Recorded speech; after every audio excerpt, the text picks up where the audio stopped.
Hello student, তো আজকে আমরা করাবো ক্লাস 10-এর কোষে দেখি 12-র লাস্ট অঙ্ক 14 দাগেরটা। তো দেখো, ফার্স্টে আমরা অঙ্কটা পড়ে নিই। 8 সেমি দৈর্ঘ্যের ব্যাসার্ধের একটি নিরেট লোহার গোলককে গলিয়ে 1 সেমি দৈর্ঘ্যের ব্যাসার্ধের কয়টি নিরেট গুলি তৈরি করা যাবে হিসাব করে দেখি। তো আমরা কি ধরবো, দেখো ফার্স্টে একটু এঁকে দেখাই। 8 সেমি দৈর্ঘ্যের ব্যাসার্ধের একটি নিরেট গোলক, মনে করো এটা 8 সেমি দৈর্ঘ্যের ব্যাসার্ধের একটি নিরেট লোহার গোলক। এটাকে বলে কি হবে, 1 সেমি দৈর্ঘ্যের ব্যাসার্ধে কয়টি নিরেট গুলি তৈরি করা যাবে। তো এটা একটা বড় গোলক, এটার ব্যাসার্ধ হচ্ছে 8 সেমি। এটাকে ভেঙে কি করা হবে, ছোট ছোট গোলক তৈরি করা যাবে, ছোট ছোট আপাটা, সেটা আমরা বলে দেয়নি। তাহলে আমরা কি লিখবো, ছোট ছোট 8 সেমি দৈর্ঘ্যের ব্যাসার্ধে একটি নিরেট লোহার গোলককে গলিয়ে 1 সেমি দৈর্ঘ্যের ব্যাসার্ধের কয়টি এক্সটি নিরেট গুলি তৈরি করা যাবে। ধরি এক্সটি নিরেট গুলি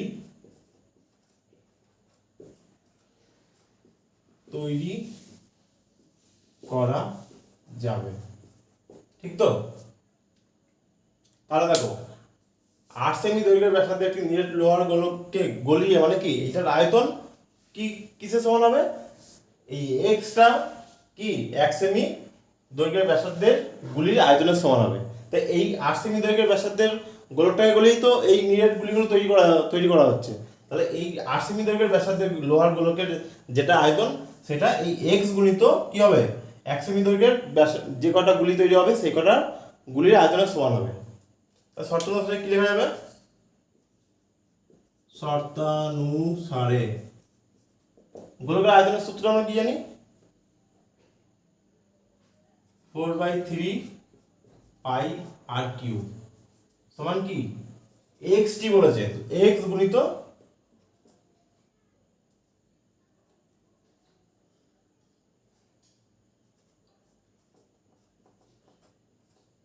4/3 পাই আর কিউ। এই বড় গোলকের আয়তনের ব্যাসার্ধটা কত বলেছে, 8 সেমি, আর ছোট গোলকের ব্যাসার্ধ 1 সেমি। তাহলে বড় গোলকের ব্যাসার্ধটাকে আমি R1 ধরলাম, আর ছোট গোলকের ব্যাসার্ধটাকে আমি কি ধরবো, R2 ধরবো। তাহলে কি হবে, 4/3 পাই আর কিউব, মানে কি R1 কিউব মানে 8 এর কিউব, 3 বার 8 কে মাল্টিপ্লাই,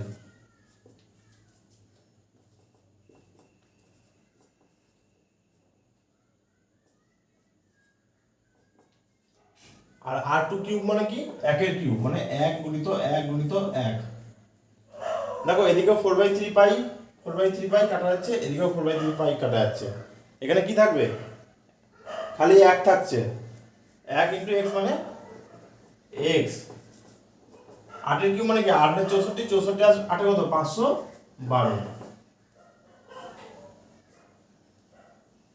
তাহলে কি হবে, এখানে 512টি গুলি তৈরি করা যাবে। অঙ্কটা এখানেই শেষ হলো।